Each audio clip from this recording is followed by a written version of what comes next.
तसेच आता सांगितल्याप्रमाणे की आमची सर्वांची इच्छा आहे की प्रकाश भाऊ राठोड सरांनी नक्कीच राजकारणात यावं। राजकारणात नसताना सुद्धा जर ते इतके सुंदर काम करू शकत असतील तर आल्यानंतर राजकारणात आल्यानंतर आमची किती मोठी प्रगती होऊ शकते हे आम्हाला शीतावरून भाताची परीक्षा म्हणतात ना, तर आम्हाला तसं वाटत आहे की नक्कीच ते जर राजकारणात आले तर आमच्या भागाचा विकास झाल्याशिवाय राहणार नाही।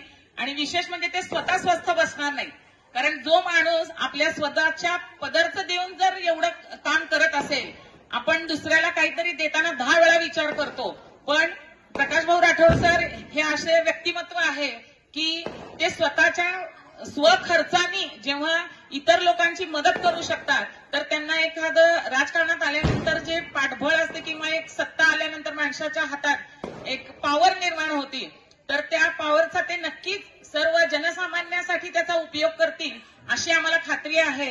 आणि त्यांना आवर्जून आम्ही सर्व कोटणीस नगरवासी अशी विनंती करतो की त्यांनी नक्कीच राजकारणात यावं अशी त्यांना कळकळीची विनंती आहे। आणि त्यामुळे आमच्या कोटणीस नगरचा विकास झाल्याशिवाय ते स्वस्थ बसणार नाहीत असंही मला खात्री आहे। त्यामुळे नक्कीच भाऊंनी राजकारणात यावं ही आमच्या सर्व कोटणीस नगरवासियांची इच्छा आहे।